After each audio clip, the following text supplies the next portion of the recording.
Hello, welcome. Well done for finding the room. I was a bit worried about whether I'd actually find it, so I'm impressed that you all managed to find it as well. So I'm going to be talking about Quarkus today, and I work on Quarkus, but I'm hoping that what I'm going to talk about will be useful for others who are thinking of using Quarkus, but also others who just want to learn from some of the lessons that the Quarkus team discovered, some of the accidents that we had along the way, some of the discoveries we made. Before I start, how many of you have heard of Quarkus? Most of you, good. How many of you are using Quarkus? Much smaller set of hands. Okay, so I want to give a quick recap of what Quarkus is. I don't want to spend too much time on this. I'm not going to do a demo or anything like that, just to set expectations. Quarkus is a Java framework. So it's a collection of libraries like Jackson, like REST library, like Hibernate, along with some architectural glue that makes the libraries work better together and also just makes the libraries work better in general. One of the effects of this architectural glue is that Quarkus applications start really fast.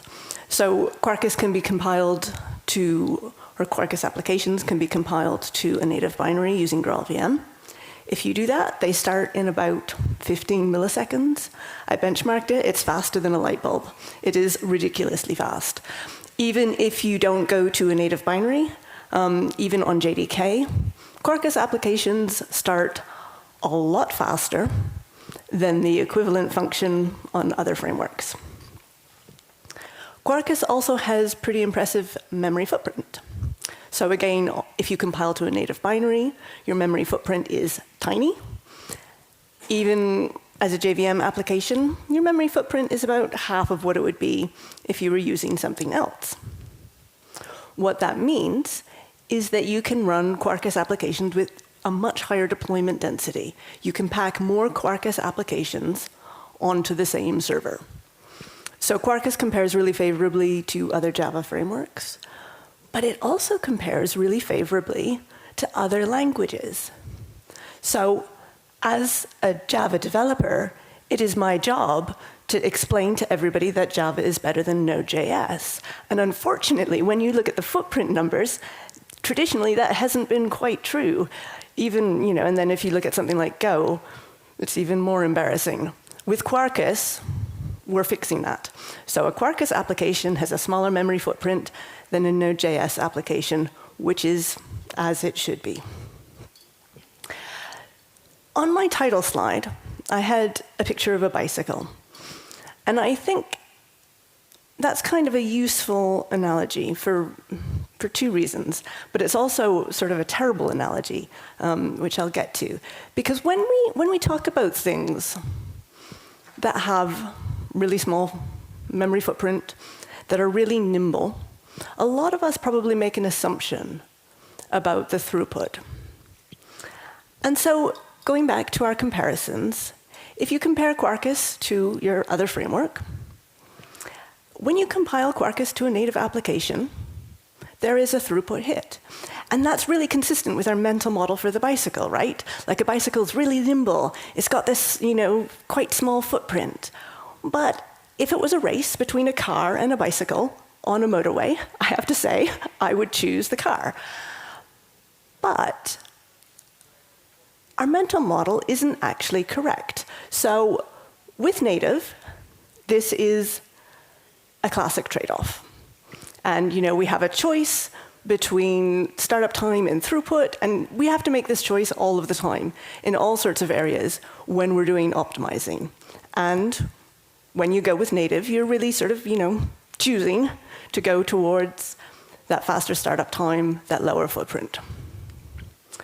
But it gets a bit more complicated, because what happens with Quarkus on JVM? Quarkus on JVM has this really, really high throughput, much, much higher than the alternative. And that's sort of surprising. So at that point, we're like going away from our mental model of the bicycle, unless it's like a mental model of a bicycle in a city center with lots of traffic or something where then, the throughput on the bicycle will be faster. We this trade-off that we're all really familiar with, Quarkus managed to beat. It managed to be better on all of the metrics that you probably care about. And we don't talk about this enough, actually. The Quarkus team don't talk about the throughput. And I keep saying, we should really be talking about our throughput. Our throughput is kind of amazing. We need to talk about this. Because this really is, it's this double win, where instead of giving something up, you're just getting lots, which is nice. And just to go back to the sort of, the mental model, I think a lot about the seesaw of, normally we have the trade-off. Sometimes we can break the trade-off and fold the seesaw in half. And you may be saying, well, that's very nice. But I have seen seesaws. Seesaws do not fold in half. That is not true. You can get a seesaw that folds in half. So we're still within the physical world here with our analogies. But there's another thing about Quarkus that I think is maybe even more important than those performance characteristics. And that's this idea of developer joy. So with Quarkus, we focus a lot on the experience of using Quarkus, on the developer productivity. How can we make that as good as we can? And there's a bunch of things that we do. So we auto-provision services. So if you're using a database or Kafka or Keycloak, if you have that dependency, we will use test containers to spin up an instance of it when you're in dev mode without you having to do any work, so that your tests work and so that your manual playing around with it works in a completely frictionless way. Another thing we do is live coding. So when you make code changes, you don't have to stop and start the server. Your changes are just there, which is nice. That's something that the Node.js people have had for quite a long time, but we fixed that with Java now. We run the tests continuously, and we only run the tests that would be affected by your code changes. So we have this continuous testing, but it's actually still really fast, even though we're running the tests all of the time. And in terms of our programming model, we get rid of a lot of boilerplate. So a lot of the typing that we're used to doing just doesn't need to be done. So now we get on to the interesting bit, which is, OK, how do we do all that? Most of what we've been able to do is done by getting rid of waste. And this is, I think, ultimately, the secret for good optimizations is if you can get rid of the waste, then you get something for nothing. Instead of being in that land of the trade-off, you're in the land of, hey, this is cool. It's better in every way. So some of what we do is just classic performance tuning, which is, you profile, you find the hotspot, you see if we can make things just a little bit better in that area, and we keep, just shaving stuff off. This gives you incremental improvements. But of course, it looks really easy when I say, oh, yeah, you just profile and you shave. But of course, sometimes it doesn't work like that. Sometimes when you're trying to go faster, what you're looking at just doesn't make any sense, which is a lot like development, actually. Sometimes things work, and sometimes it's just like everything has gone crazy and the computer isn't making any sense, and the data you're collecting, you just can't put it together. And so then what the really good performance engineers will do is when they get into that situation, instead of going and doing something else, which is, I have to say, what I would do, they just worry at it and worry at it and worry at it and poke at it and poke at it and poke at it. So Francesco Nigra, he's one of our performance engineers, and he likes to talk about the value he brings to the team is obsession as a service. So it is just that I am not going to let this go. I don't understand this. And we had an interesting example of this a couple of years ago, because there's a set of benchmarks that are run across a whole bunch of languages called Tech Empower. And they run on these big multi-core machines. And traditionally, Java doesn't do that well on these benchmarks. So you absolutely cannot see that from where you are, because even from where I am, I can't really read it. But down here, this one here, Vertex Postgres, that's the first Java app library that's in this list. And it's down at number 17. So it's not great. this is the results from 2022, by the way. So in 2022, we were looking at this. We're built on Vertex Postgres.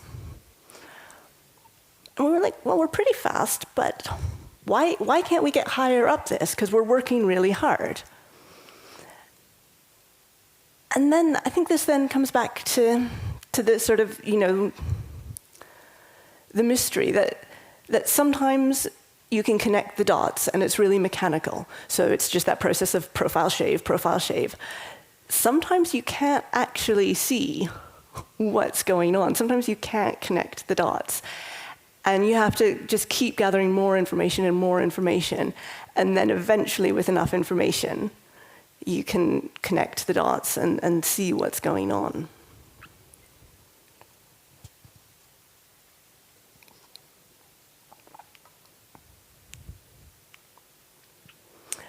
So we had a couple of clues that led us to see something was not right. The first was we ran a tool that does hyperparameter optimization. So it just tried a whole bunch of different command line options to see what would give us the best results on this benchmark.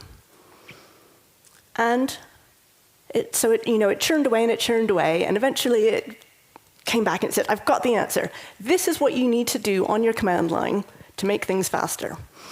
You need to turn off the C2 compiler. So this is the JIT compiler. Basically, the more JIT compilation you do, the faster your code is. And the machine learning algorithm said, no. What you need to do is you need to make your code slower to make it faster. And we went, that's weird. And we realized afterwards, once we'd sort of got to the bottom of the problem, that the reason it made this suggestion is exactly the same reason that sometimes if you put a thread.sleep in your code, it will fix a concurrency bug. We were having a concurrency problem, and by just slowing everything down a bit, it fixed the concurrency problem, even though we just made everything slower and it clearly was not the right solution. So then we kept digging. So the next thing we did was we collected some flame graphs. So with a flame graph, I always find them a little bit hard to read, but the idea is that if something is really wide, that tells you you're spending a lot of time in that method. And so you can see this is the case when we had a small number of cores. This is the happy case. And you can see that this is like a pretty happy, healthy-looking flame graph. It's kind of a nice, even shape. And each time you make a call, it spends a little bit of time in that method and then goes on to the next method. This is kind of what you want to be seeing. When we had it with a lot of cores, which was the problem case, it was a much less healthy flame graph. So basically what would happen is we'd spend a bunch of time down there in this method that was really low level that we probably shouldn't have been spending time in. And then we'd go on to, to that purple line up there is the neti HTTP processing. And we were spending a ton of time in neti HTTP processing, which should be pretty cheap. What's going on? So we tried all the usual things like, profiling and stuff, and it didn't really get us any further. So in the end, what ended up happening was some of our engineers had to go down to the machine code to try and figure out what was going on, because the problem code wasn't turning up in our profilers. And so they read 20,000 lines of assembly, which is going back to this idea. This is why it's an obsession as a service. Normal people do not read 20,000 lines of assembly. Normal people go, whatever, I'm still getting paid. There's easier problems for me to do. And what they ended up discovering was that it was how the software was interacting with the hardware. It was cache pollution. So when you're running software, you want the hardware caches to be filled with the stuff that you're going to need next. And when we were running on multiple threads, what was happening was that pretty much every time we would do anything, all of our caches would get flushed. And it was a concurrency problem. The other threads were flushing our caches, and that was why making our code slower made it go faster, because it just slowed things down a little bit more so that things could have a fresh cache for their next step, and then a fresh cache for their next step. And in particular, what was polluting the cache? We called this type pollution. What was polluting the cache was code that looks like this. And at this point, you should be going, that's really bad, because quite a lot of code that I write does that. Quite a lot of code that everything writes does that. And the JVM is supposed to optimize this, and it does optimize this, except for in the multi-core case when there's a bug. And so we looked sort of then through the projects that we were involved with to see what was affected. And it was pretty much everything. In particular, you'll notice that the Java class library is affected. This was a really bad bug. And to see how bad the bug was, normally when you're doing performance tuning, you get these like incremental improvements, and you get like a 2% win, and you're like, yay! When we put patches into our code to try and work around this JVM bug, we got kind of amazing results. So here, on this micro benchmark, we tripled the throughput with our fix. But there is a problem, which is, this is an example of the kind of fix that we had to do. So here, there's some code. It's got some instance of checks. We rewrote the code, so it's still got the instance of checks, but the way they're being invoked is just subtly different. But if I asked you to choose which code you would rather have in the code base, you would choose the first one, right? We made the code base uglier. And I always like it when you get a pull request, and the engineer is basically apologizing for the pull request when they make it. So Martin, who did this, he was like, yeah, here's my pull request, and I'm not a fan of the fix. And this is definitely non-idiomatic. And sorry, it's more difficult to maintain, but it gave us a win. So going back to this trade-off, as a framework writer, what we really want to be doing is allowing people to write clean, fast code. Sometimes, and that means in the framework, we have to have ugly, really fast code in order to enable that. So with this fix, we got a 30% improvement in that area of the code. So it was like, oh, yeah, it's worth having a bit of ugly code for that. So that was sort of a puzzle. But some of the things that we've had to do, I think, aren't really puzzles. They're actually more like unlearning. So sometimes, we think we know how things are, but actually, they should be a bit different. And so really, we make a pattern. It's the pattern we've always made, but we should make a different pattern. So this, by the way, this is an African wild ass. And there is a saying, when you assume, you make an ass out of you and me, so that is why I have chosen an ass.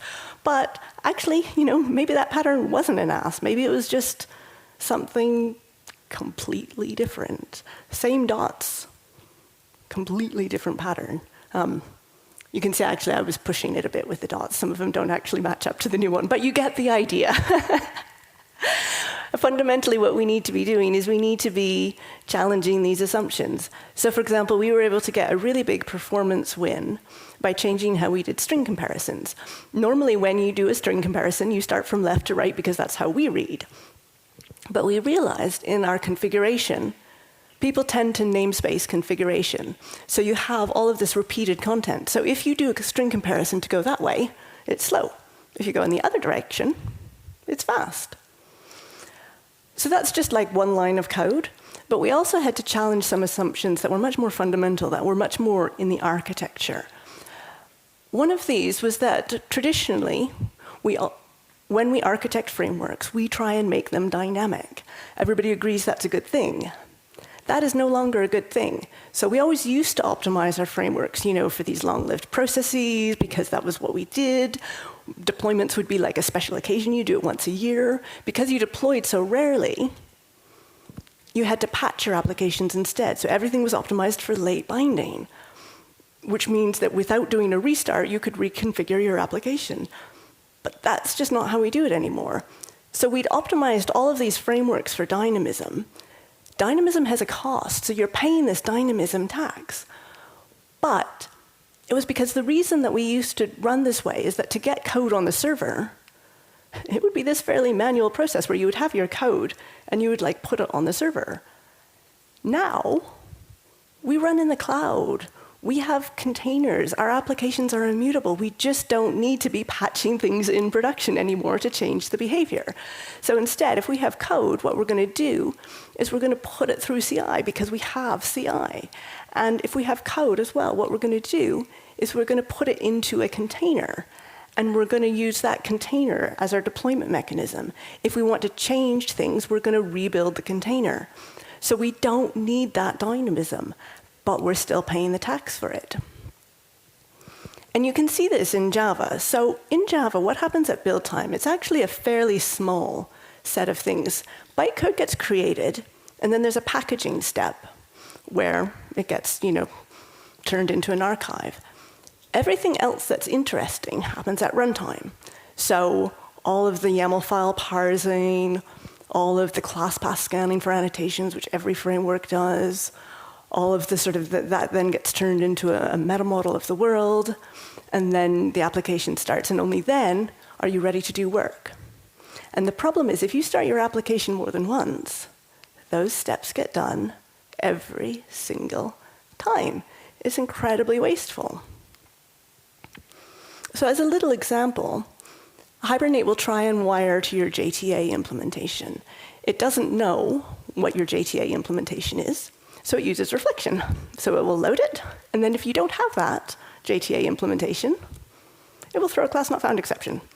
So then Hibernate will try the next one, and then it will try the next one, and then it will try the next one, and it will keep going. And it turns out that there's 129 JTA implementations that Hibernate knows about that it will go through every time you start if you're not using one of the popular ones. That's kind of expensive. But of course, that's I picked on JTA. It's not just JTA. There's all sorts of internal service bindings in all sorts of libraries that work that way. And it doesn't just affect start time. It affects footprint as well. So again, with Hibernate, it will load classes relating to the Hibernate support for databases. And then if you don't have that database, those classes will get unloaded. But by then, it's too late. The footprint of your application had to expand to accommodate those classes. And then as well, while you're trying to run your code, the JIT is busy dealing with those classes and unloading them and that kind of thing. And so, for example, with Hibernate, if you're not using the Oracle database, there's 500 classes that are there that you don't need. Super wasteful. But it also affects throughput. When you have a code base that has fairly complex implementations, so you might have an interface and then you might have a bunch of implementations, when the JVM is running, when it wants to dispatch a method called against that interface, it has to do some work to find the right one. It's called megamorphic dispatching. If you only have one implementation of that interface, it can do what's called monomorphic dispatching, which is much quicker. So what do we do? How do we fix all this? The insight the Quarkus team had was they started thinking about it in terms of Hibernate, actually, of how can we make Hibernate boot in advance? And then they realized that they could do it for everything. So if we do much more at build time and only do the bare minimum at runtime, then if you start over and over again, you've done that work already. The repeated starts are efficient. You're wasting less work. And then as a bonus, if you wanted to run as a natively compiled application, we've done a lot of the work already. And so doing it more up front, it has a whole bunch of benefits. So it speeds up the start, it shrinks your memory footprint, and then also somewhat unexpectedly, it gives you that better throughput.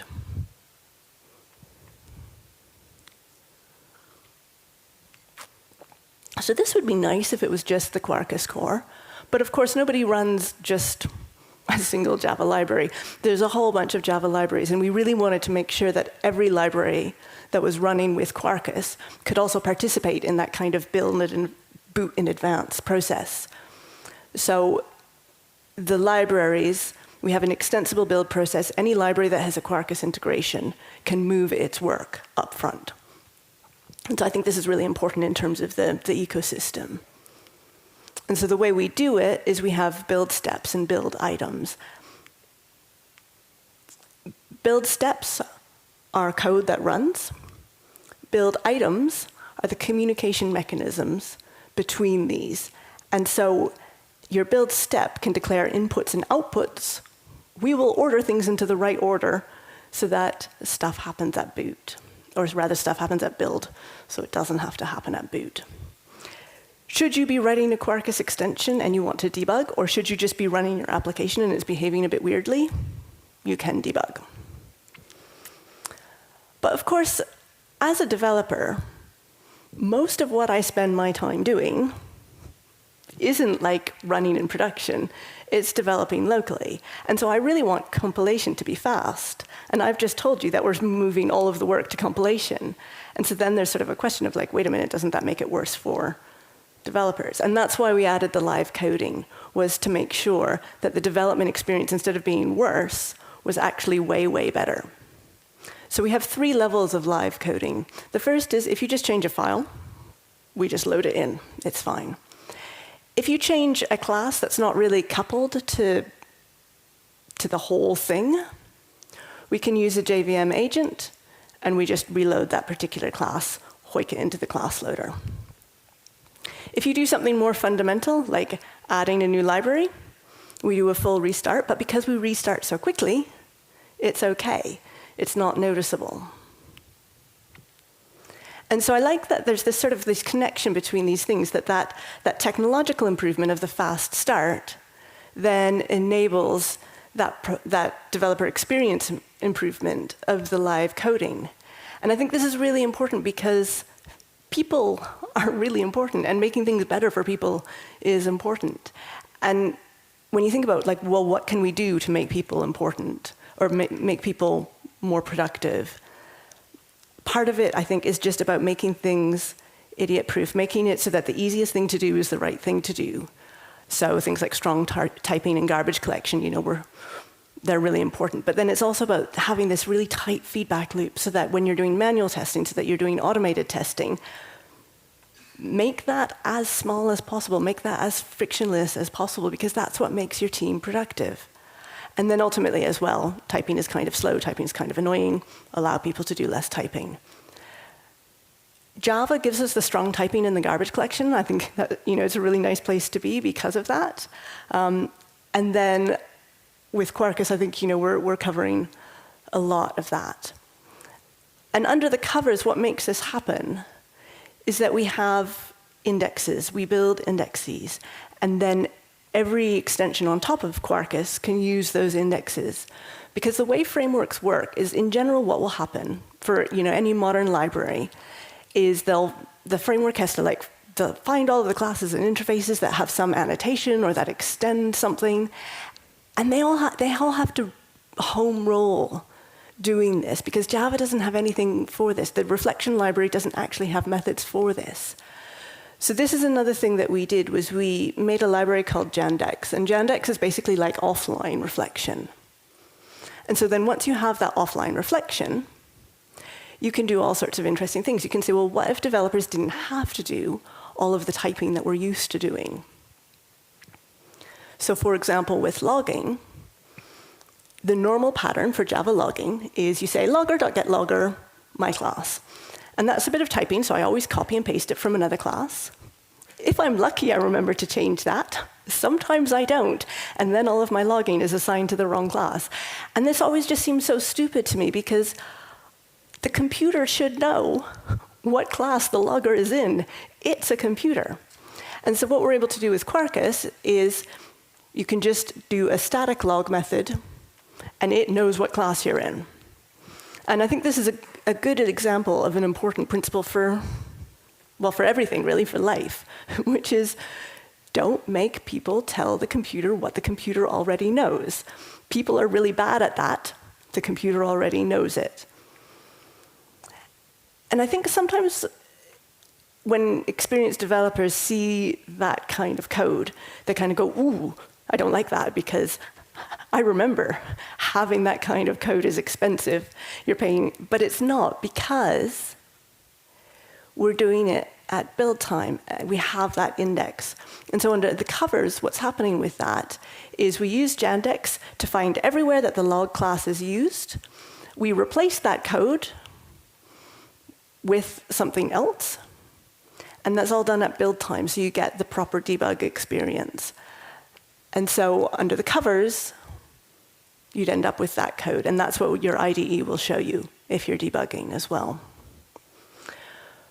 That's kind of a little example, but we were able to go much further. So for example, with Hibernate, you do end up having to make a lot of boilerplate queries, like I want a list all method, I want, something like that. And so even a simple Hibernate class can actually end up being fairly long. I know you can't read that, which is kind of the point. This is a simple Hibernate class, and it's still kind of long. What we're able to do is inherit all of those repetitive methods from a superclass. Normally, Hibernate uses the repository pattern, so you have to have a repository class in addition to your entity class, so you have these two classes hanging around. That always seems a bit repetitive to me. I don't like having two classes that are kind of the same. So another thing that we can do is, instead of using that repository pattern, you can use an active record pattern. So on your entity itself, you can extend panache entity, and then you just get all of the right methods. And it's kind of interesting to think like why this was even hard, because I think intuitively this looks like the right way to do it. Of course I should be able to inherit utility methods from a parent. But the challenge is that in Java and with Hibernate, I can have a pretty generic signature. That works kind of okay. But if I actually want to do a Hibernate implementation that's generic, I can't do it because I have to target a specific entity in my implementation. I can't do that in the superclass. But with the bytecode injection, we are able to.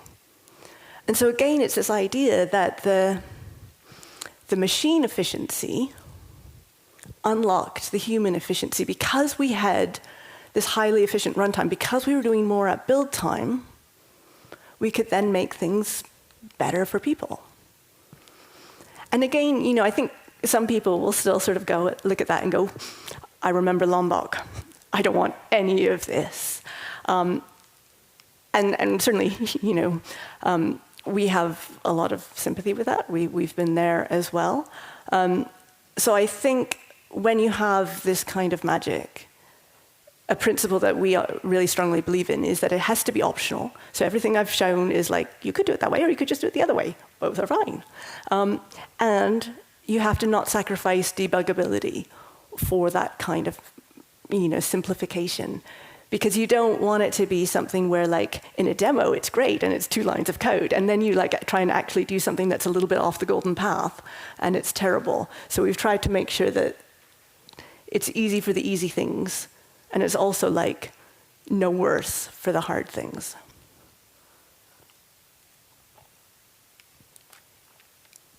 But now I want to come to perhaps what's the most important bit, which is why was any of this valuable? Why did we do this? And I want to start with the developer joy piece, because I think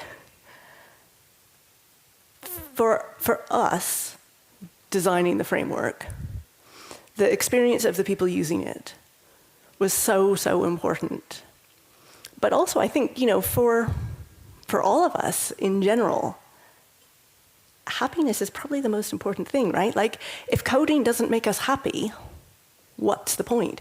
If work doesn't make us happy, then we should probably, try and find something else, because that's, I don't want to get too deep, but that's kind of the meaning of life.